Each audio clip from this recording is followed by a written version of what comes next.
Very warm welcome this show. मैं हूं कामरान शाहिद।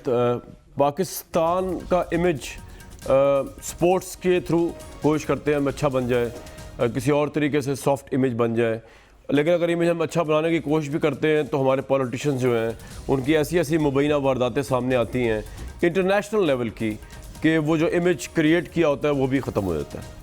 अब ये सोचने की बात है कि जब हम बुरे हालात में थे, जब इस मुल्क में ज़लज़ला आया, पूरी दुनिया ने दिल खोल कर इमदाद की और उसके अंदर बरतानिया जो था उसने बहुत ज़बरदस्त इमदाद की और हम बड़ा अप्रिशिएट करते हैं और ट्रिब्यूट देते हैं बरतानवी अवाम को। इनकम टैक्स पेयर्स की अमाउंट थी 50 करोड़ पाउंड उन्होंने उस वक्त दिए और 50 करोड़ पाउंड की एक वैल्यू और एक मैसिव सम है जो पाकिस्तान के गरीब लोगों के लिए ख़ास तौर पे जो ज़लज़ला ज़दगान में इफेक्टिव्स थे उनके लिए दिए गए।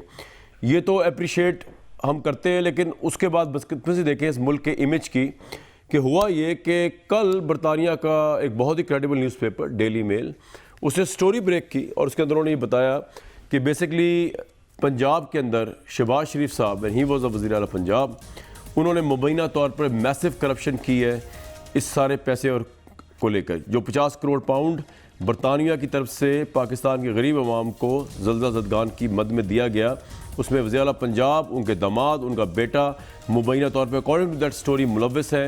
उन्होंने मैसिव करप्शन की है, खुर्द बुर्द किया है और जिसकी वजह से अखबार ने यह भी दावा किया कि उनके जो एसेट्स कुछ अरसा पहले तक कुछ थोड़े से एसेट्स थे 1.5 लाख पाउंड बरतानिया के अंदर 2003 में, 2018 में शरीफ ख़ानदान के हिसाब से 20 करोड़ पाउंड तक पहुँच गए। उनके अहलिया और उनके बच्चों और दामाद को रकम मुंतकिल हुई शहबाज शरीफ साहब की मुबैना तौर पर, ये डेली मेल का दावा है। इसके ऊपर अगरचे बस ये बता दूं कि बरतानवी इमदादी इदारे ने शरीफ ख़ानदान तल्लिक़ इस खबर की भरपूर तरदीद की है। उन्होंने कहा कि जो बरतानवी टैक्स पेयर्स अमाउंट की जो उनके पैसे हैं बरतानिया के टैक्स पेयर्स के, वो सेफ़ हैं और वो उनमें कोई घपला नहीं हुआ। लेकिन अब सवाल यही है कि शरीफ ख़ानदान को, शहबाज शरीफ को सीधा सीधा डेली मेल के ऊपर करोड़ों रुपए का हर्जाना कर देना चाहिए, वो भी पाउंड्स में। और पाकिस्तान में अगर आप लोगों को नहीं पता तो मैं आपको बता चलूँ, वहाँ डेफेमेशन लॉ बहुत सख्त है। वहाँ पे वकील करप्शन करके तारीखों पे तारीख नहीं ले सकता। वहाँ के जजेस सोए हुए नहीं हैं, वो डेफेमेशन को बिल्कुल फ्रंट पे लेते हैं और अप फ्रंट लेते हैं और उसके बाद उसका फैसला भी करते हैं। तो ये एक तीर से दो शिकार कर सकते हैं शहबाज शरीफ साहब। एक तो उनको लाखों करोड़ों पाउंड भी आ सकता है डेफेमेशन की सूरत में उनकी जेब के अंदर, उनको एक बहुत बड़ी पर्सनैलिटी है वो।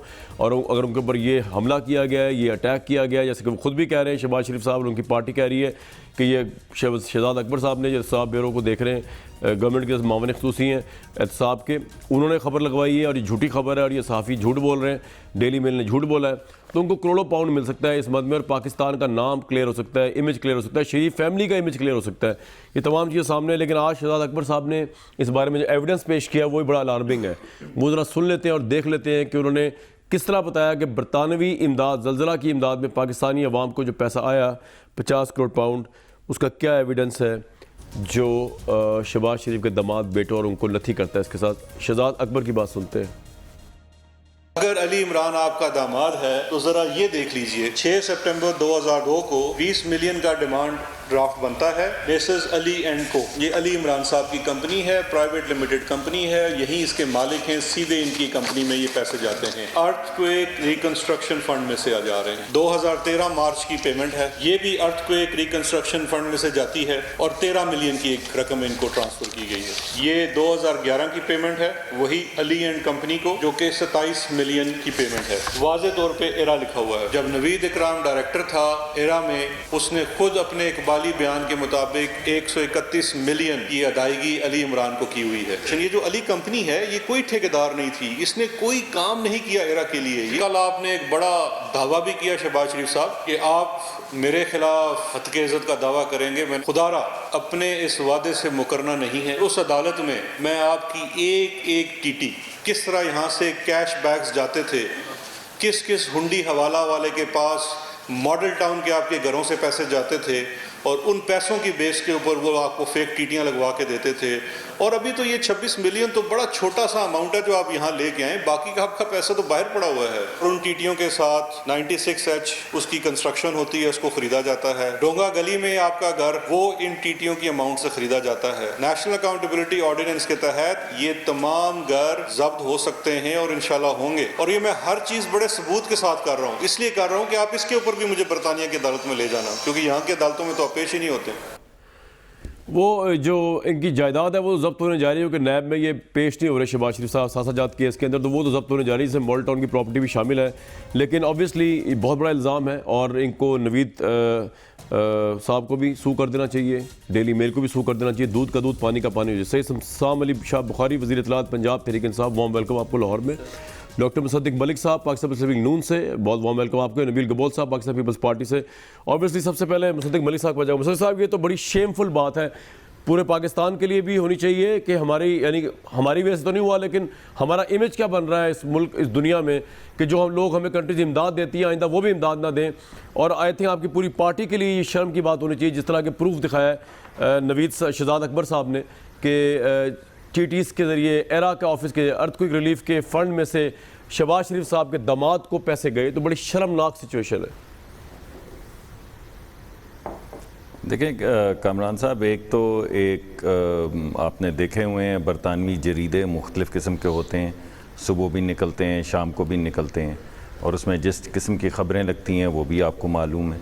तो बड़ा सवाल, और ये जिन साहब की आप बात कर रहे हैं, मैं इनसे मिल चुका हुआ हूँ, तकरीबन 1-1.5 साल पहले की बात है। शहजाद अकबर या डेविड रॉस? इमरान खान साहब के पीटी, नहीं, मैं डेविड रॉस से मिला था जी। अच्छा, और अच्छा। ये उस वक्त जो इनसे मेरी गुफ्तगू हुई थी, उस वक्त ऑब्वियसली ये केस सामने नहीं आया था, लेकिन ये बड़े अच्छे उस वक्त अल्फाज में इमरान खान को याद करते थे, बड़े उनके मद्दाह हैं। PTI को भी सपोर्ट उन्होंने उस डिस्कशन में किया, लेकिन ये तो ज़ाती नौयत की एक डिस्कशन थी, उसका इससे कोई ताल्लुक़ नहीं।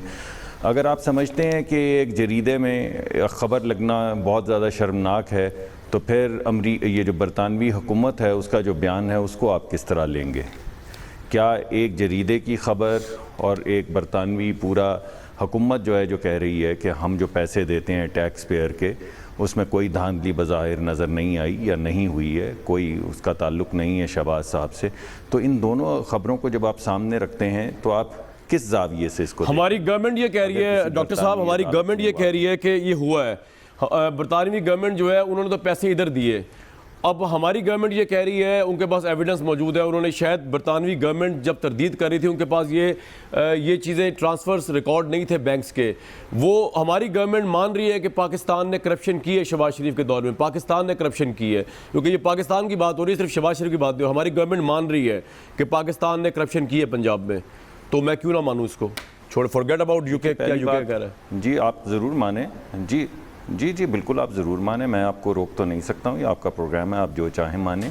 मैं तो आपके सामने सिर्फ ये गुजारिश करूँगा कि जब आप एक तरफ डेली मेल दे रहे हैं और साथ में आपने अपने इब्तदाइये में ख़ुद बयान किया है कि बरतानवी हुकूमत ने कहा है कि करप्शन नहीं हुई, हम टैक्स पेयर्स के पैसे की हिफाजत करते हैं और बड़ी डिलीजेंस के बाद ये पैसा देते हैं, तो ये दोनों चीज़ें आपके सामने हैं। अब आपका जो चीज़ चाहे आप मान सकते हैं। अब मैं दूसरी बात की तरफ आता हूँ। तो पहले तो एक ख़बर और बरतानवी हुकूमत का बयान, ये अवाम के सामने है और जो उनका जी चाहे वो ज़रूर मान लें। दूसरे, आप अहले ख़िर्द हैं, अहले कलम हैं, आप ये जर्नलिज़म आज से नहीं कर रहे, बहुत दिन से, जब टेलीविज़न के से भी पहले से कर रहे हैं।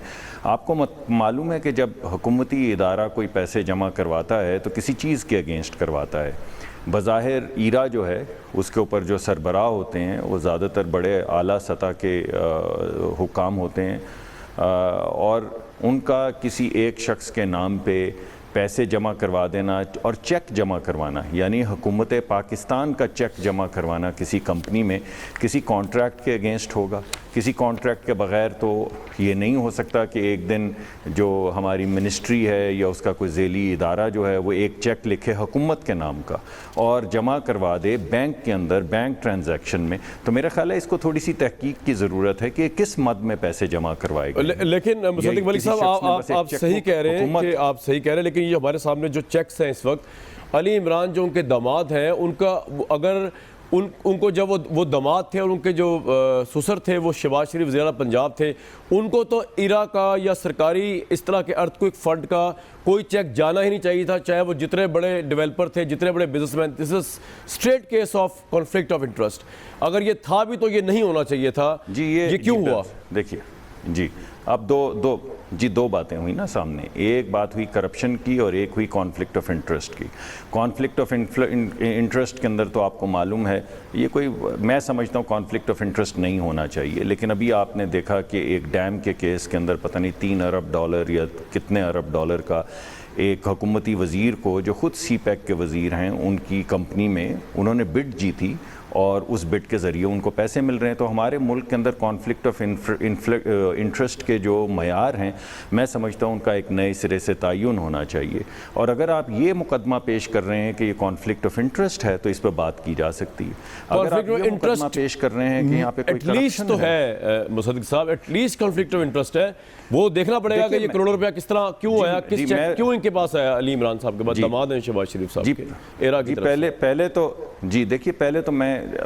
पहले तो मैं दिफा नहीं कर रहा, मैं एक और बात इजाफी करूंगा कि आपको याद होगा कि वो पता नहीं साफ पानी केस या क्या पानी केस था, उसमें अली इमरान साहब की प्रॉपर्टीज़ जो थी वो इन्होंने शहबाज शरीफ साहब ने कॉन्फिस्केट करवा के 40 करोड़ रुपए की रिकवरी करवाई थी। आप ज़रा वो देखिए। तो ये जो मुकदमा हुआ था उसमें ये जो प्रॉपर्टी है उनकी, ये अली इमरान कंपनी के नाम की जो प्रॉपर्टी है, ये 40 करोड़ की पहले केस पकड़ा। यही साहब जिनका नाम आप नवीद ले रहे हैं, पता चला कि इन्होंने इन्वेस्टमेंट की हुई थी, इन साहब को पकड़ा, वो प्रॉपर्टी कॉन्फिस्केट की, वो प्रॉपर्टी जो है वो लगवाई, साथ उसको वो जब्त करने के बाद कलेक्शन के लिए लगवाई 40 करोड़ रुपए के, और ये सब करवाया शहबाज शरीफ साहब ने, और वो मुकदमा चल रहा है। अगर नवीद साहब का कोई ऐसी चीज़ है तो बिल्कुल उनके ऊपर वो ऑलरेडी मुकदमा जो है हुकूमत पंजाब ने ही किया हुआ है और शहबाज शरीफ साहब के ज़माने में किया हुआ है, और तब से वो आप सू कर दें डेली मेल को, सदीक मलिक साहब, आप अली इमरान को भी छोड़ दें, आप सू कर दें शहबाज शरीफ साहब की, शहबाज शरीफ सू कर दें, करोड़ों पाउंड आ जाएगा अगर आप सच कह रहे हैं। अब देखिए मैं आहिस्ता आहिस्ता ये मैं आहिस्ता आहिस्ता नीचे आ रहा हूँ।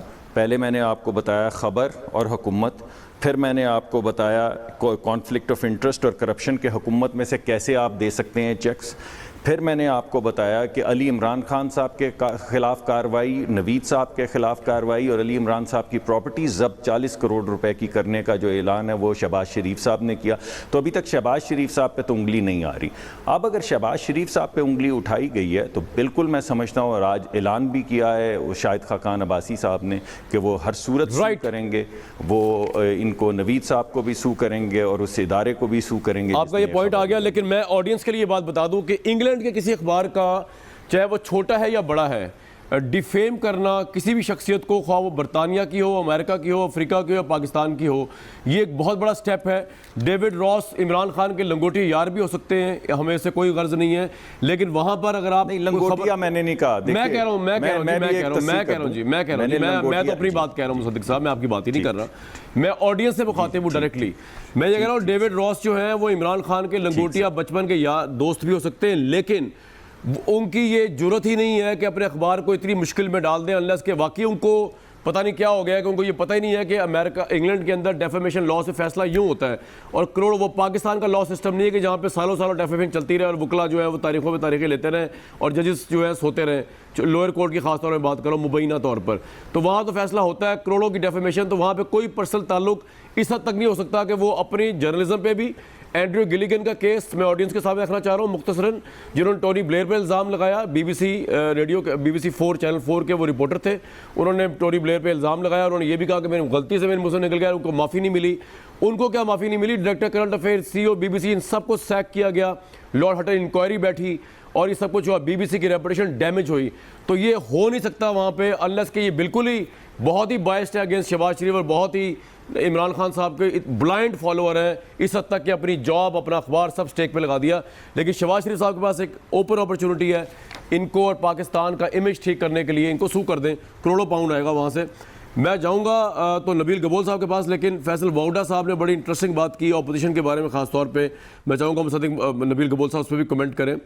और ये जब हम इस तरह के मामला देखते हैं करप्शन के, तो ऑब्वियसली फिर गवर्नमेंट इस तरह की बात करती है, सुनते हैं। इमरान खान साहब बड़े क्लियर, कैटेगोरिकल, स्पेसिफिक हैं कि किसी सूरत में हमने 1 इंच भी पीछे नहीं हटना, एनआरओ भी नहीं मिलेगा। और जो क्रिमिनल है उसको क्रिमिनल, जिसमें नवाज शरीफ, उनका भाई, उनका खानदान, इसहाक डार, सारे भगौड़े जो हैं, हम अपनी डोमेन से बाहर जाके भी इनका गला पकड़ेंगे, पकड़ के दिखाएंगे।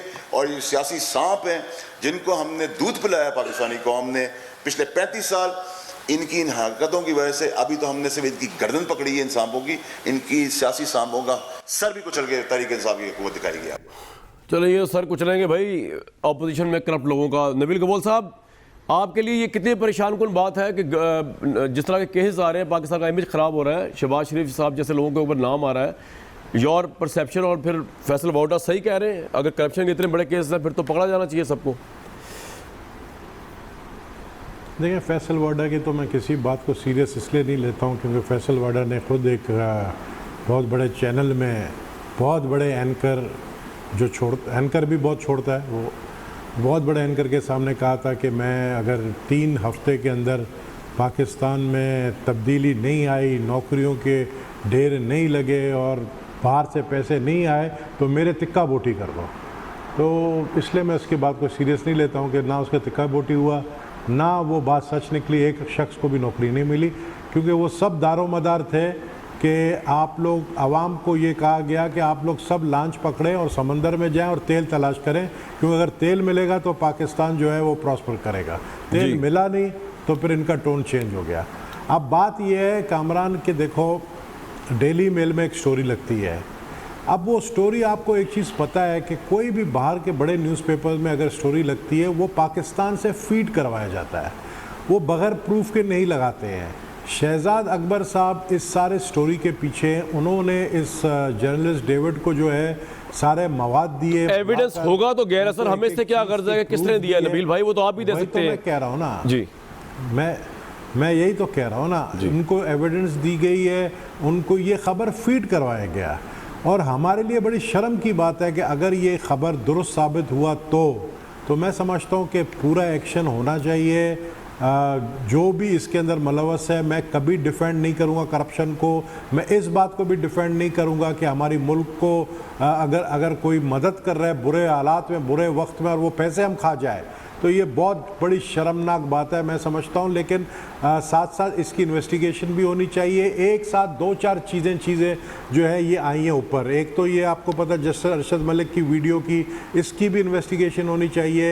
आस्ते आस्ते लोग भूल रहे हैं उस चीज़ को, उसको सुप्रीम कोर्ट बेंच कल से कर रहा है, पीछे भी एक बहुत बड़ी लंबी कहानी है जी सर। सुप्रीम कोर्ट बेंच कल से कर रहा है, लेकिन मैंने पहले आपके शो में कहा था कि ये ख़रीदा गया है वीडियो, जिसने बेचा है उसको तो पकड़े।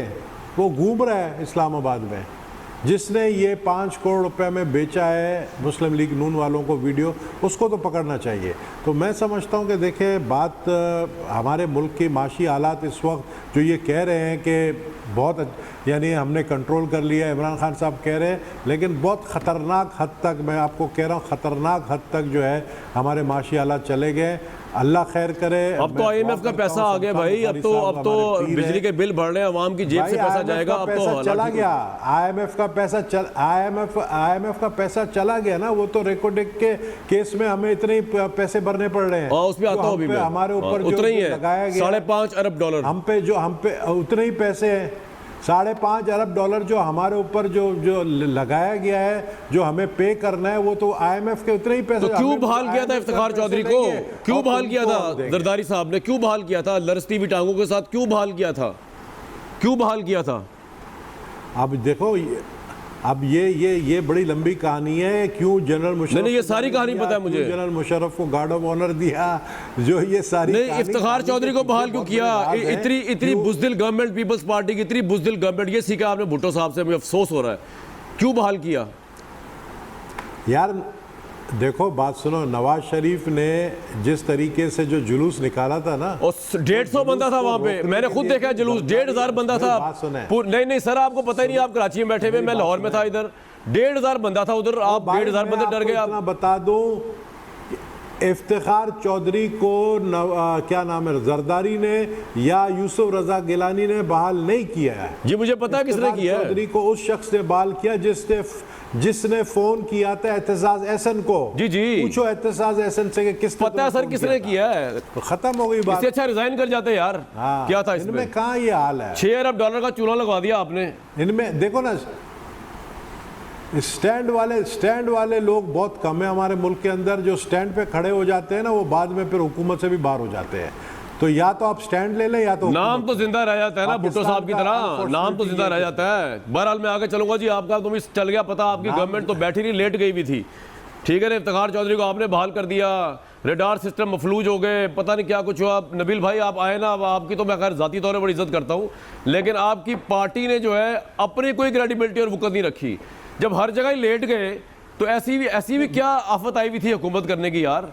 लेट की हुकूमत थोड़ी होती है। बंदा बैठ के कर ले थोड़ी सी, अगर खड़ा नहीं हो सकता तो। फोन किया था जब जनरल परवेज मुशर्रफ को फोन आया प्रेसिडेंट बुश का, तो एक जनरल कमांडो जनरल क्यों लेट गया? तो गलत है वो भी, क्यों लेट गया? वो भी गलत है। तो एक गलती दूसरी गलती की जस्टिफिकेशन थोड़ी हो सकती है, वो भी गलत है। बहरहाल मैं आगे चलूंगा जी। बात ये पाकिस्तानी कौम सब लेटी हुई है। पाकिस्तानी कौम सब लेटी हुई है। जिस दिन पाकिस्तानी कौम जागेगी ना, आप यकीन करें कि ये मुल्क के हालात तब्दील होंगे। मुल्क के हालात इन चीज़ों से तब्दील नहीं होंगे जो इमरान खान जो है तब्दीली का नारा लगा रहा है। पाकिस्तानी कौम जिस दिन जागेगी, ये लेटी हुई कौम है, ये इनको जागना पड़ेगा, क्योंकि हमारा मुल्क खतरे में है। हमारा मुल्क को जो है गोर्बचोफ मिला एक, और हमारे मुल्क को सोवियत यूनियन वाली सिचुएशन पे लेकर आया है। तो पाकिस्तानी कौम को अब जागना पड़ेगा। अच्छा, बिल्कुल गोर्बचोफ मिला है। आप अच्छा ठीक है जी, पाकिस्तानी हुक्मरान इस वक्त गोर्बचोफ है। भाई बात यह है कि मैं जा रहा हूँ शमशान साहब के पास, लेकिन मसला ये है कि आपकी तो पूरी क़यादत ही जेल में है, और नून लीग की क़यादत भी जेल में या जाने वाली है। बाकी के मरीम नवाज साहबा भी, वैसे मुसद्दिक मलिक साहब बड़े मुस्कुरा रहे हैं, अभी 1 महीने में आपको चल जाएगा पता, वो भी जेल में है। तो क्या अभी हो जाएगी मोतली सारी? मेरा अपना तज़िया है, मुझे खबर कोई नहीं इसकी। और बाकी ये कि नबील भाई, वो तो इजाज़ शाह साहब ने मुझे वैसे ही बता दिया था इंटरव्यू में कि जरदारी साहब सवाल ही पैदा नहीं होता जेल से बाहर आए, इतना एविडेंस है। पूरी क़यादत आपकी जेल में है। आपके लोग उठ के खड़े भी हो जाएं तो आप लोग तो बाहर नहीं, आप लोग तो नहीं आएंगे पावर में, कोई और ही आएगा। बहरहाल मैं आगे चलता हूँ जी। जनाब शमशान भाई, बात ये है, इन पे मैं जो हमारी 2 रिस्पेक्टेड पार्टीज़ हैं, इनको जितना बुरा भला हम कह लें कि जी ये करप्शन हो गई, ये हो गई, लेकिन ये बात समझ नहीं आ रही कि यूके की गवर्नमेंट एड वाले जो है वो कह रहे हैं करप्शन नहीं हुई, डेली मेल वाले कह रहे हैं करप्शन हुई है, उनकी खबर है। तो basically forget about Shahbaz Sharif for 1 minute. ये पाकिस्तान का इमेज भी तो ख़राब हुआ है ना इसके अंदर, कि एक पैसा वहाँ से आया, हमें नेक्स्ट टाइम कौन इमदाद देगा? हमारी गवर्नमेंट इतनी बढ़ चढ़ के क्यों गले से लगा रही है उस स्टोरी को जो भी कंट्रोवर्शियल है, जिसको यूके गवर्नमेंट भी ओन नहीं कर रही? आपको पाकिस्तान के नेशनल इंटरेस्ट का कोई ख्याल नहीं है? बुग़्ज़ ऑपोजिशन ही बहुत ज़्यादा हुआ है। बिस्मिल्लाहिर्रहमानिर्रहीम। कामरान, पहले तो मैं ये कहूँ कि आज बड़ा तहम्मुल से मैंने अपने दोनों दोस्तों की बात सुनी है, तो मेरी भी बात जी तहम्मुल से। आप स्टूडियो बैठे हुए, टाइम उतना ही दे दीजिएगा जितना इनको दिया है। एक तो मैं नबील की बात करूं, गोरबाचोव वाली नहीं, नबील हमसे तो नाराज़ है ही है, मगर आज जो 2 बातें की है ना, मुझे लग रहा है अपनी पार्टी से भी नाराज़ है। कौन सी? मेरा भाई है ना, जी। मुझे इसलिए पता है। एक तो उसने कहा पाकिस्तानी कौम में हाल ही नहीं है, तो उसमें अपने आप को भी शामिल कर गया, अपनी लीडरशिप को सीधा ही कह गया अपनी लीडरशिप को कि उनमें हाल ही नहीं था कि वो आगे बोल सके, वरना ना करते। दूसरा अर्ज ये है कि ये 5 करोड़ वाले का इनका एहसान होगा। आई विल इंश्योर, ये नाम बताए कल गिरफ्तार कराते। अच्छा, मेरा मतलब, मैं तो वाकई देखे ना एक चीज पे अच्छा, वो जो अरशद वाली है, नहीं, इन्होंने कहा नाम बताएं 5 करोड़ फराने ने लिया। ये यार बेचारे का 5 करोड़ किसी का फायदा हो गया, आप उसको भी बुलाने चक्रों में आप कंटेंट पे जाएंगे। वो जज क्या करा था नवाज शरीफ के साथ? 5 करोड़ के आगे देखे ना आपने, वो फैसला कंट्रोवर्शियल हो गया मॉरली। बात तो सुन लो ना, बात तो सुन लो। 5 करोड़ का फिर आगे भी बिकाए ना, तो 5 करोड़ वाले का सुराग ये दे, बाकी आप कर लेंगे। तो 5 करोड़ का नबील भाई मेहरबानी कर यार, मेरी भी जरा मौत मेरी। अब जरा बता देंगे पाकिस्तान का इमेज खराब हो रहा है, लोग बढ़ चढ़ के पाकिस्तान के खिलाफ केस पेश कर रहे हैं। बात तो सुन लेना, बात तो सुन। मुझे अपने भाई से बात तो करें, मेरी भी जरा आपस में कर ले बात, प्रोग्राम तो बाद में कर ले, कराएं जी की बात। मेरी भी नहीं, मैं तो आपके जरिए कह रहा हूँ मेरे भाई कि मेरी भी मौत बन जाएगी। मुझे नाम बता दे, मैं कर लूँ। अब आ गई बात उस केस की, जो मेरा सवाल है उसका। मैं तुम्हें फोन पे अलग से बताऊं। नहीं, क्यों अलग पे बताएगा? इधर बताना अलग पे, मेरी को बात ना मारे नबी भाई। ये पीपल्स पार्टी वाले जो है ना, नहीं भाई, मैं भी साफ नजर भी नहीं आते, छुपते छुपाते भी नहीं। आप यार अपने जो मसले है ना, अच्छा चलो मैं फोन पे भी पूछ लूँ, तो ये कर लेंगे बात। जी फरमाएं जी। डेली मेल का आप जर्नलिस्ट हैं? क्या जर्नलिस्ट है? आप जर्नलिस्ट हैं, जर्नलिज्म करते हैं जी। एंकर जी हैं। ठीक है, मुझे आप ये बताएं कि डेली मेल में इंग्लैंड में डेफेमेशन लॉज इतने मैं सही सख्त सारा बता चुका हूँ, हो ही नहीं सकता सर, तो फिर बड़ा मैं- बड़ा फिर- स्टेक फिर है। आप मुझे भी बोलने लेकिन दीजिए, मैं आप आपसे बता ये दोगे। कह रहा हूँ कि आप क्यों छाल रहे हैं उसको? अभी वो मसला डिस्प्यूट कर दिया गवर्नमेंट ने, यार, हद हो गई है, हमने पाकिस्तान तो- की तजलील है इसमें। यार पाकिस्तान की तजलील तो पाकिस्तान के नाम पे कोई चोर पैसे खा जाए तो हम कहें ठीक है। अब मेरी बात तो सुन ले, ये तो ठीक है, मुनासिब ठीक है। नहीं है जो आप कह रहे हैं। ठीक है, ठीक है। मैं अर्ज ये कर रहा हूँ कि डेली मेल ने एक इल्ज़ाम लगाया है, और मेरी तबीयत आप अच्छी तरह समझते हैं, मैं इस तरह लोगों पे गाली गलोच वाला मैं नहीं हूँ आदमी। डेली मेल ने एक इल्ज़ाम लगाया, इंग्लैंड में एक सेट प्रोसीजर है, डेफेमेशन का लॉ है, जहाँ लोगों को माफ़ी मांगनी पड़ती है ये करके। अगर ये इल्ज़ाम है तो ये जर्नलिस्ट रह सकता है उस अखबार में? नहीं, सवाल ही पैदा नहीं होता। पूरा अखबार और की अब- एस्टैब्लिशमेंट सैक हो जाएगी, सारा कुछ हो जाएगा। और मियाँ साहब करोड़ों को जो- पाउंड देना पड़ेगा इनको। आपको वो मियाँ साहब के लिए भी विन विन सिचुएशन हो पैसा जाएगा। आएगा जी। मैं तो वेलकम करूंगा कि पैसे की आजकल वैसे ही बड़ी मैं ज़रूरत तो है जी। वेलकम करूंगा कि मियाँ साहब जाके तो डेफेमेशन लॉ करें, ताकि अगर उन्होंने नहीं किया तो पता लग जाए। जी। दूसरी बात ये कि हम क्यों ना इस बात पे करें कि इन्होंने किया होगा। डॉन लीक्स आपको याद है किस तरह इन्होंने कराई थी? आपको सब पता होगा, मैं उस पर नहीं जाते, मैं पॉइंट टू पॉइंट। नहीं, अब अपने खिलाफ तो उन्होंने ये लीक नहीं कराई ना। आप क्या कहना चाह रहे हैं? आप पॉइंट समझ नहीं आया, सॉरी। मैं ये कह रहा हूँ कि डॉन लीक पे ये इनकार करते रहे थे या नहीं कराते? हाँ, मैं वो ये तो नहीं है। कह रहा लीक इन्होंने कराई, करते रहे या नहीं। क्या इन्होंने फ्लोर ऑफ द हाउस खड़े होकर ये कहा कि नहीं हमारी कोई जायदाद नहीं, हमारा कोई ताल्लुक नहीं? बात तो क्रेडिबिलिटी की है। बात मेरे भाई ये है कि इन्होंने इनकी किसी चीज़ पे बंदा क्या एतबार करे।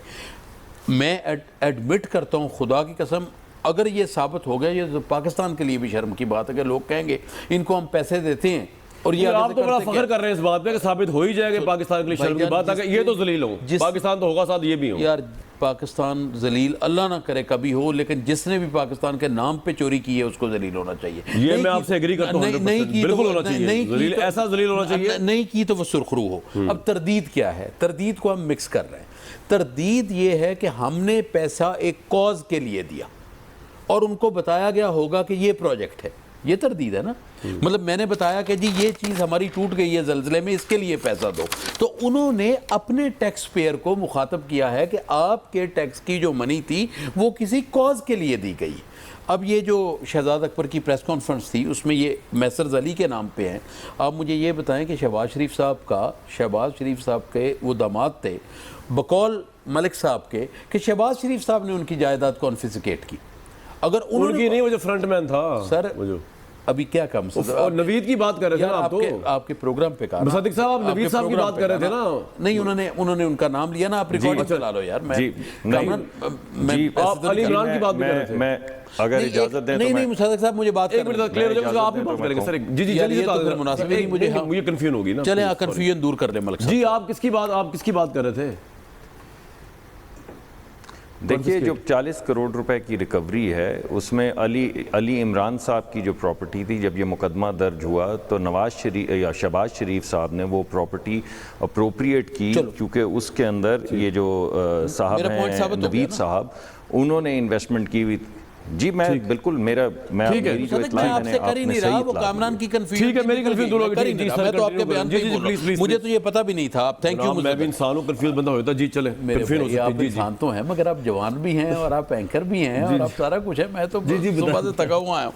अच्छा, दूसरी बात ये है, मैं तो मान रहा हूँ जवानी तो आई गई चीज़ है, लेकिन चले बरा बस जब जाती है तो तकलीफ होती है। अच्छा, मैं अर्ज ये करता हूँ कि अभी ये जो 20 करोड़ वाली बात इन्होंने की जी, कि जी 20 करोड़ का जी 2018 में ये किया वो किया। अर्ज ये है मेरे भाई कि इसका मतलब ये है कि शहबाज शरीफ साहब भी उसके मुतमिन नहीं थे, फिर भी ट्रांजैक्शन जो है वो अली इमरान के अकाउंट में हुई। ठीक है। कहा मुसद्दिक साहब ने भी कहा, आपने भी कहा, जी। क्यों हुई? अगर वो ये तो मैं उनसे पूछ रहा हूं, अगर क्यों हुई? मैं भी तो वही पूछ रहा हूँ ना कि अगर सबलेट हुई तो क्यों हुई? फिर इनका आप बयानिया देखें, इनका एक बयान दूसरे से बयान नहीं मिलता इनका। मैं गुजारिश आपसे ये कर, फिर देखें वो पेमेंट कहाँ से हो रही है। मैं अभी देख रहा था जो उस पर चल रहा था स्क्रीन पे आपकी, जेएस बैंक का चल रहा था। जेएस बैंक तो यहाँ पे है ना। अर्ज ये है कि आपने कहा कि खुदा न खास्ता पाकिस्तान की बदनामी इसमें नहीं है। पाकिस्तानी की बदनामी ये है कि पाकिस्तान के नाम पे अगर पैसा होगी जनाब, वो मैं ये नहीं कह रहा आप करें बदनामी, कौन पैसे देगा नेक्स्ट टाइम, इमदाद कौन देगा हमें? सुन तो मैं ये कह रहा हूं कि एक तो इनको शहजाद अकबर के चैलेंज को कबूल करना चाहिए, कहें कि उसने कराया। दूसरा, ये एक लम्हे की देर ना करें। ये इतने मतमव्वल लोग हैं ये इतने मनीड क्लास है, ये बादशाह लोग हैं, इनके पास लॉयर्स हैं, इनके पास पैसा है, इनके पास रिहायशें हैं, ये सू करें। अगर ये सुरखरू होंगे तो पाकिस्तान का तो फिर भी नुकसान नहीं है। सुरखरू होंगे तो हम कहेंगे जी एक अखबार ने गलत इंतजाम लगाया था उस वक्त के वज़ीर आला पे, और अगर ये पकड़े जाएंगे तो भी हम ये कहेंगे कि हम कहते थे ना कि ये जो है पाकिस्तान को बेच रहे हैं, हमारा तो कोई इशू ही नहीं। दे शुड सू द, ये बड़ा अच्छा पॉइंट है। दे शुड नॉट इवन, लेकिन मैं ब्रेक में जा रहा हूँ, आपसे मैंने ये पूछ रहा है, मुझे एक बात समझ नहीं आ रही कि आपकी गवर्नमेंट की, ख्वाह आपके वफाकी वज़रा हो, आप हों या प्राइम मिनिस्टर हो, आपकी प्रायोरिटी ये शहबाज करप्ट मुबैना या जरदारी करप्ट मुबैना, इसके अलावा आपकी कोई प्रायोरिटी नहीं है? ना आप गरीबों का कुछ हाल कोई है, IMF का आने के बावजूद हालात खराब से खराब तर महंगाई, मैं इसका जवाब बाद में दूंगा। जवाब लेते हो जाए नहीं, बाद में आपने रिकॉर्डिंग का भी लेना जवाब। जी मैं लेता हूँ, रिकॉर्डिंग का भी लेता हूँ। आप उसको इसी गवर्नमेंट जिन्होंने इफ्तिखार चौधरी को बहाल किया, जिन्होंने ये हिस्टोरिक फैसला दिया 2012 में, रिकॉर्डिंग का भी जवाब लेना है। आप किस तरह पीपल्स पार्टी वाले के साथ दे सकते हैं जवाब? आप लोगों ने तो बहाल किया है, हो तो क्यों नहीं बहाली हुई, उसके बाद ये फैसले आए इस तरह के। भाई देंगे ना जवाब, हमारा हीरो तो नहीं था ना।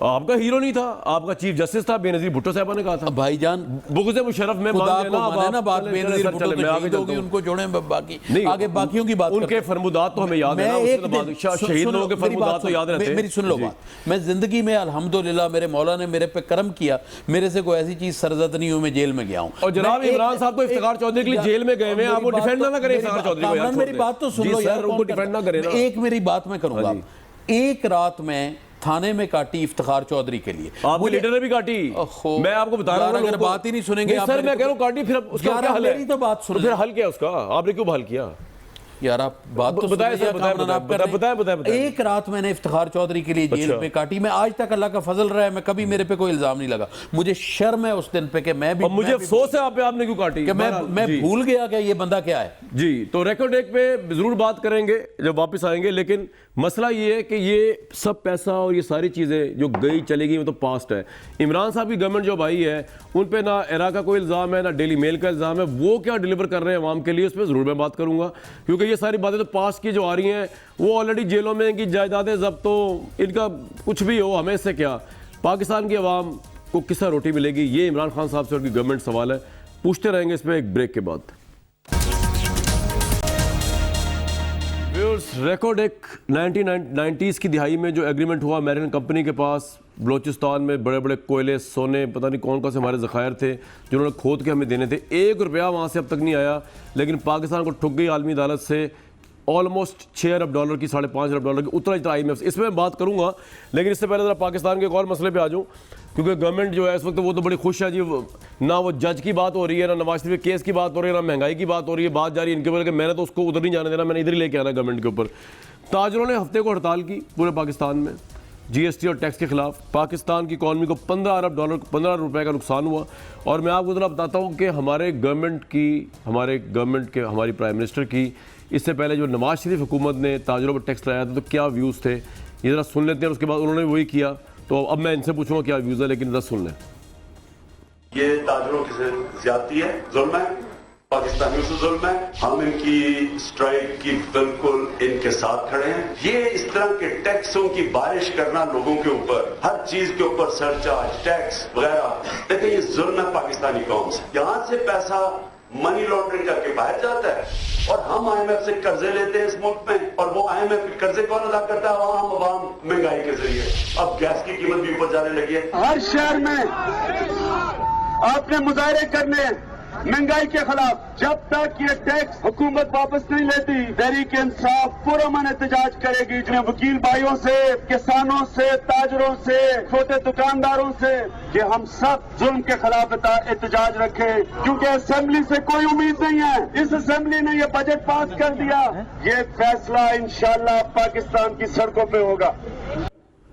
ये हमारे प्राइम मिनिस्टर उस वक्त गलत थे, आप गलत हैं, जब उन्होंने टैक्स लगाया उस वक्त वो टैक्स के खिलाफ थे? ना उस वक्त गलत थे ना अब गलत है। अच्छा, बात ये है कि टैक्स की बात जो है, आप मुझे ये बताएं कि टैक्स जो है अगर तो वो ज़्यादती वाला हो तो गलत बात है जो आप दे नहीं सकते, और जो इस आदमी को टैक्स देना चाहिए क्या उसको देना चाहिए या नहीं देना चाहिए। अब ये देख लें, शनाख्ती कार्ड की जो शर्त है इससे सिर्फ 47,000 आदमी को देना पड़ता है। इन्होंने क्या शो कर दिया, यहाँ पे बहुत सारे टॉक शोज़ ने, इनके सोशल मीडिया ने, ये वो, कि अगर मैं और आप जाएंगे 50,000 से ऊपर की ख़रीदारी करेंगे तो हमें शनाख्ती कार्ड देना पड़ेगा। Totally wrong. तो कह रहे हैं बकरे के ऊपर भी टैक्स लग गया है परचेज पे। फिर आप मेरी बात तो सुन ले, टोटली मैं I M on record. Salman भाई एक मैं आपको बात बताऊं, उनकी बात सुननी इसलिए पड़ती है, वो अपोजिशन है, आपको तो रोकना पड़ता है, आप गवर्नमेंट है ना, आपको टोकना पड़ेगा मुझे। चले क्यों टोकोगे यार, टोटली रॉन्ग है ये, लोगों तक तो पहुंचने दो ना। नहीं जायज है, तो आपने क्या दिया रॉन्ग है, टोटली रॉन्ग है। जो मतलब फर्ज करें मैं और आप अभी अलफता चले गए, हमने वहां 17,000 की चीज खरीद ली, टैक्स उसमें बिल्ट इन है, मैं और आप अलफता जी यार कहीं चले गए, कोई और नाम दे दो यार, कोई ABC चले गए, ठीक है, वहां चले गए, वहां जाके हमने काट दिया, पैसे दिए हमने, तो वो टैक्स दे दिया, हम क्यों देंगे, तो महंगी होगी वो करके। बात ये है कि इसमें ये अब देखिए कॉटेज इंडस्ट्री का मामला हल हो गया है, लूम्स का इंशाल्लाह 1-2 दिन में हो जाएगा। पंजाब में जो कमेटी बनी है मियां असलम इकबाल की सरबराही में, उसका मैं मेंबर हूँ और हम 3 मेंबर हैं उसका एक मैं मेंबर हूँ। मुलाकातें बहुत सारी हो चुकी हैं, मैं I am not the one who is going to jump the gun, but let me tell you one thing कि ये इंशाल्लाह ताला सारा सेटल हो जाएगा। बात समझाने की ये है कि टैक्स कामरान शायद देता है, शमशान बुखारी देता है, मुसद्दक देता है, नबील देता है, मैं मिसाल दे रहा हूँ, सारे बैठे हुए। अगर 4 बंदे दे रहे हैं और 40 नहीं दे रहे, अगर वो 40 भी देंगे, इन 4 का भी टैक्स कम हो जाएगा। लेकिन ये रो रहे हैं, वो कह रहे हैं GST नाजायज लगाया, ताजर रो रहे हैं। मेरे भाई कुछ कर रहे हैं, और हड़ताल आपने कहा पूरे पाकिस्तान में यस थी, मगर हर जगह बंद नहीं थी, कुछ बंद थे, कुछ खुले थे। 15 अरब रुपए का नुकसान हुआ है। बिल्कुल हड़ताल में होता है, हड़ताल को अच्छी चीज है, हड़ताल में होता है, मगर मैं आखिरी बात आपसे ये कहता हूँ कि आप देखेंगे कि अगले दिनों में सेटल भी होंगे। जो नबील भाई इमरान खान साहब उस वक्त भी सही थे और आज भी सही है, उस वक्त ये इन हुकूमतों की यार जो ये गलत करने की कोशिश कर रहे हैं ना, ताजरों को जो गुमराह करने की कोशिश कर रहे हैं, वो इंशाल्लाह भाई गुमराह ना करें, एक तो गुमराह ना करें ताजरों को, और वो सब भी गलत है और सही थे, आप भी सही हैं, ठीक है ना, गुमराह नहीं करना आपने, शाबाश। ये अपना कामरान जब अभी प्राइम मिनिस्टर 3 दिन पहले आया था कराची में, तो उन्होंने ताजरों के साथ मीटिंग की, जो कराची आया था। तो कराची में गवर्नर हाउस में जब उससे मीटिंग की, तो एक बंदा वर्दी में खड़ा था और बैठा था उसके साथ, इमरान खान को कह रहा था बात सुनो, हाँ चढ़ी हाथ में थी, और बोला बात सुनो, किसी भी सूरत में तुम लोग को टैक्स देना पड़ेगा। अच्छा। और उसके बाद ताजिर बाहर निकले और ताजिरों की हालत ख़राब थी, और उन्होंने कहा कि अब आप देखें ना उन्होंने क्यों जो है छड़ी वाली बात तो आप मजाक कर रहे हैं, इतना कामयाब नहीं, असली में बात यार, आप मुझे मैं नहीं बोल रहा हूँ, टीवी चैनल में जो इनका जनरल सेक्रेटरी है ऑल कराची ताजिर इत्तेहाद का, उसने ये बात कही, ये मैं नहीं कर रहा, उसने ये बात की थी कि भाई मतलब छड़ी वाले को साथ में बिठाने का मकसद क्या था। मकसद ये है कि अगर आपके इंटीरियर मिनिस्टर कहता है कि मैं चित्रोल लगाऊंगा, और आपके दूसरे भी जो मिनिस्टर्स हैं वो कह रहे हैं भाई आपको टैक्स तो देना पड़ेगा, नहीं तो खूब मार खाओगे तुम लोग, यानी डरा धमका के कौन टैक्स लेता है यार। आपके सांस लेने पे टैक्स, आपके निकाह करने पे टैक्स, आपके बच्चा पैदा करने पे भी टैक्स लग गया है। कल मेरे एक दोस्त के पास मैं गया, उसके यहाँ एक बच्चा वलादत हुई है, उसने कहा कि मैंने उससे टैक्स दिया, वो तो चिक्के क्या मार रहा है शमशान, मैं सही कह रहा हूँ यार, तू आज मुझे तो तू चिक्के मार रहा है, बच्चा पैदा करने में तो अभी मौलवी ऐसी बच्चा पैदा करने पे चलेंगे। मुसद्दिक मलिक साहब से पूछते हैं, बड़े सीनियर हैं वो, पढ़ाता है मौलवी का टैक्स है। छोड़ नबील, तू अब आज स्पोर्ट्समैन बना हुआ है, चक्के मार रहा है। ये जो बच्चा पैदा करने में टैक्स है, ये समझिए, बाकी टैक्स सारे समझ आ गए। मैं मुसद्दिक मलिक साहब क्योंकि बड़े जहांदीदा शख्स हैं, उनको ज़्यादा उनकी नज़र है इस तरह, तो मुसद्दिक साहब ये आपकी हुकूमत का करतूत है कि इकॉनमी इस बुरे हाल में है कि वो कह रहे हैं बच्चा पैदा करने पे भी माँ बाप पे या बाप पे टैक्स है। और दूसरी बात, मैंने तो बड़ा शरीफाना भी बात कर दी, उन्होंने तो पता नहीं क्या बात की थी। और दूसरी बात ये कि आपके पास तो कोई स्टैंड ही नहीं है ताजरों के साथ खड़ा होने का, सिवाय पॉलिटिकल अपॉर्चुनिज्म के, क्योंकि आप तो ये टैक्स लगा चुके हैं, ताजर आपके दौर में स्ट्राइक्स कर चुके हैं। मुसद्दिक भाई क्या किया जाए? देखिए पहली बात तो ये है कि ये कोई सियासी मुकदमा तो ताजिर पेश कर नहीं रहे हैं, और मैं 3 दिन से ये देख रहा हूँ, 2 दिन से टेलीविज़न प्रोग्राम्स के ऊपर, एक प्रोग्राम के अंदर ये कहा गया कि ताजिर जो हैं ये सियासी एजेंट हैं, एक प्रोग्राम में कहा गया कि ये चोर हैं, ये पूरा तबका चोरों का है। एक तबका जो रीढ़ की हड्डी है इस मुल्क का, आप कैसे उसे चोर कह सकते हैं? आपने सियासतदानों को चोर कहा, आपने हर एक को चोर कहा, अब आप ताजिरों को भी चोर कह रहे हैं, मुनासिब बात नहीं है। जो मोटी बात है मैं आपसे करूंगा, मैं वो बच्चे की पैदाइश के ऊपर तो मुझे नहीं मालूम, नहीं यार, उस पे भी मुसद्दक कुछ तो बता दे भाई, समझ आ जाए। चलें मैं बताता हूँ जी, बताता हूँ। 15 रुपए की रोटी और 20 रुपए का नान, गई गरीब आदमी की जान। आपके जो घरेलू मुलाजमीन हैं वो कितने पैसे कमाते हैं जी? 15 से 20 हज़ार रुपए कमाते हैं। सही है। जो आम फैमिली है, छोटे गरीब तबके की, 20, उसके अंदर 25, 6 15, अफराद 20, 25 होते हैं। जी। अगर वो जी सुन लें, अगर वो 6 अफराद जो हैं वो 3 वक्त का खाना खाएं और सिर्फ 2 रोटी खाएं, ना सालन हो, ना प्याज हो, ना कोई और चीज़ हो, तो उनका महीने का जो सिर्फ रोटी का बिल है वो 16,200 आता है। आप गिन लीजिए, इस वक्त आपके पास लोग बैठे हैं, वो गिन सकते हैं कैलकुलेटर के ऊपर। 3 दफ़ा खाना खाएं, गिने सिर्फ जनाब। 2 रोटियां खाएं, 6 अफराद घर में हो, 15 रुपए की रोटी 16,200 बनते हैं। एक शख्स जिसकी तनख्वाह 20,000 रुपए है या 15,000 रुपए है, वो 16,200 रुपए की रोटी सर कैसे खा सकता है? और रोटी किस चीज़ से खाए? वो प्याज कहाँ से लाएगा जिससे रोटी खाएगा? लेकिन ये वो इस हुकूमत है इस वक्त फ्रांस की मलका की जो कहती है कि अच्छा केक खा लो। नहीं है तो केक खा लो, क्या मसला है तुम्हें इतना बड़ा, केक खा लो।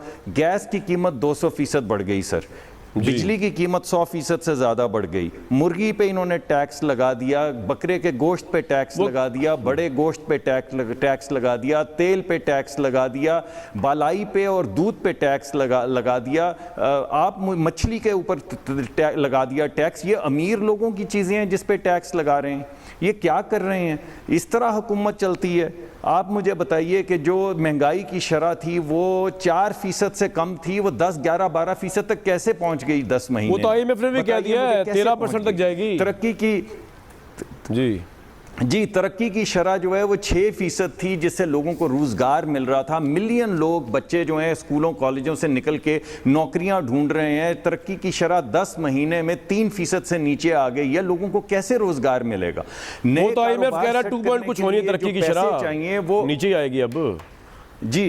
तो जी, और जो लोगों ने कारोबार सेट करने हैं सर, उसमें आप पैसा बैंक से लेते हैं, उसकी शरह 6% थी, अब 13% के ऊपर चली गई है। आप मुझे बताएं सर, मैं एक कारोबारी आदमी से सर कल बात कर रहा था। 2 ये जो है ना, ये आप LC खोलते हैं जब आपने चीज़ें इंपोर्ट करनी हो, सिर्फ डॉलर की कीमत में जो इस्तेहकाम नहीं आ सका, उनको 86 लाख रुपए का नुकसान हुआ है पिछले महीने, सिर्फ 2 दफ़ा LCयाँ खोलने में। कारोबार करने में नहीं नुकसान हुआ, LC खोलने में नुकसान हो गया। सिर्फ बाहर से चीज़ इधर आते आते 86 लाख रुपए उड़ गए हैं जी। ये इस तरह हुकूमत नहीं चल सकती। आप बेशक हमें कैद करें, लेकिन खुदा के वास्ते गरीब आदमी, आपको तो खैर कैद करेंगे, वो तो एक मौजूद डिफरेंट है ना, वो तो करेंगे।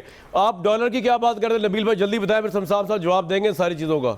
डॉलर का क्या कह दिया आपने? पाउंड का चला गया 200 से ऊपर, तबाही फिर गई। मैंने इतना कहा कि भाई मैं सिर्फ इतना कह रहा हूँ कि जो हुकूमत रुपी डिवैल्यू होने से और डॉलर को कंट्रोल नहीं कर सकती, वो आवाम को किस तरह कंट्रोल करेगी? वो कौम को किस तरह संभालेगी जो अपने रुपीज़ को जो है वो कंट्रोल नहीं कर सकती, जो डॉलर को नहीं कर सकती? 165 का डॉलर आज है और मैं आपको बता दूं ये 200 रुपए पे जाने वाला है। यार अच्छी बातें किया करें आप, आपको पता है लॉ ऑफ अट्रैक्शन होता है, इंसान जो सोचता है वही हो जाता है। आप अच्छी बातें करें। ओ भाई, जो अच्छी मैं क्या करूं? अभी मैं इधर बैठ के सोचूं कि इस शो के अंदर तुम अगर शमशान की जगह अभी मैं फिरदौस आशिक अवान को बिठा देते तो मुझे मजा आता उसके साथ बात करने में, ये अच्छी बात आपको लगेगी? अगर कि वो आपके प्रोग्राम में आती नहीं, आपको रिजेक्ट किया हुआ उसने आपको रिजेक्ट किया, इसलिए आपने शमशान को बुला दिया, आपने प्रपोज किया। मुझे तो बहुत से लोगों ने रिजेक्ट किया है। आपको पता है शमशान आपको पता है कामरान के शो में वो कहती है मुझे आई डोंट लाइक कामरान जो है मैं उसके शो में नहीं आऊंगी। बहुत से लोग मुझे कहते हैं आई डोंट लाइक कामरान। ये ऐसा कोई नेशनल इशू थोड़ी है। कामरान से पूछो। और चल मैं पूछूं, मेरी बड़ी खुशकिस्मती है कि उन्होंने ये कहा। अगर तू आप जेलस क्यों फील कर रहे हैं? तू मुझे उस बंदे का नाम ऑन एयर बताएगा तो मैं कामरान से ऑन एयर पूछूंगा। अगर फोन पे बताएगा तो मैं फोन पे पूछूंगा। एजाज की बात है कि फिरदौस साहिबा कह रही हैं कि शी डजंट लाइक मी। यार मैं आई एम नॉट गेटिंग इस पे आते हैं, छोड़े उनका अपना मसला कुछ चल रहा है उनके साथ, इसलिए वो मुझ पे निकाल रहे हैं। सर ये बताएंगे अवाम का मसला, फिरदौस अवान का मसला नहीं, कामरान शाहिद का मसला नहीं, नबील गबोल साहब का मसला नहीं, तो मौजे कर रहे हैं नाम सदीक मलिक साहब का। ये क्या हो रहा है भाई इस मुल्क में? इस मुल्क में कुछ नहीं हो रहा। इस मुल्क में जो होना चाहिए वो हो रहा है। इस मुल्क में एहतसाब हो रहा है। इस मुल्क में तालीम और सेहत के मैदान में अल्लाह ताला के फजलो करम से इनकलाब आने वाला है। इस मुल्क में जिसने भी कता नज़र इसके वो कौन है, इस मुल्क को कौम को लूटा है, वो यार मुझे बात कर लेने दो, वो काबू होने वाला है। दूसरी बात ये है कि इनकलाब की बात नहीं कर भाई यार बात तो सुनना भाई, चुप।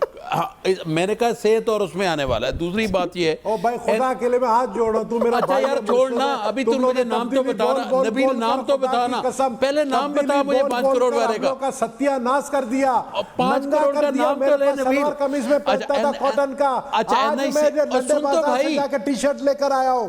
टी-शर्ट कहाँ से लाया तू? सरदार आदमी है, टी शर्ट लेकर आया हूँ। तेरी टी शर्ट मेरे अच्छी कपड़े तरह पता तू क्यों लेके आया। बात यह है कि हमें नंगा कर दिया भाई, हमें इस हुकूमत ने उनको आप ले आए शॉर्ट्स के ऊपर। जब एक हुकूमत ने नंगा कर दिया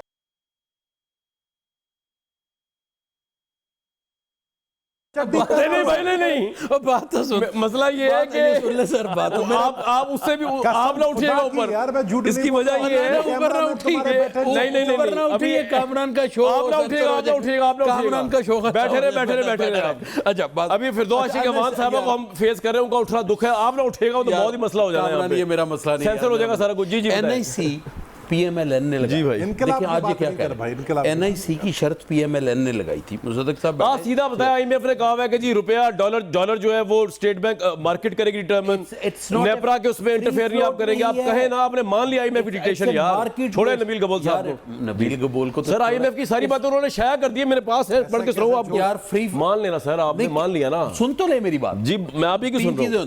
एक होती फ्री फ्लोटिंग, एक होती market based yes, but not free. $5.5 अरब कहां से देंगे रिकोडेक का? कौन जिम्मेदार? जिम्मेदार कौन जिम्मेदार? इफ्तिखार चौधरी और पुरानी हुकूमतें, और कौन है जिम्मेदार?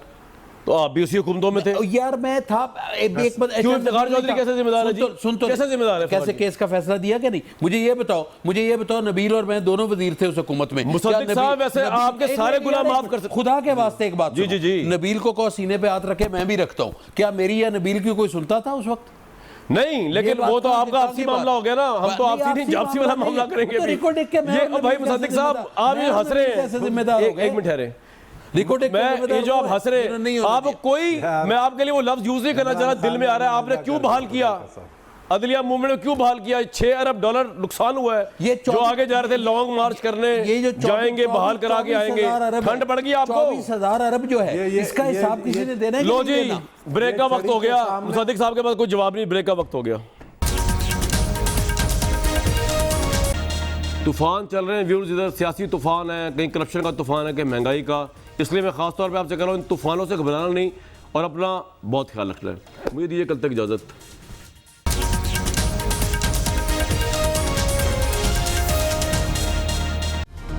Hi, it's Sayyeda Shanaz here. Thank you for watching Dunya News. For more videos and updates, don't forget to click the subscribe button. Keep watching Dunya News.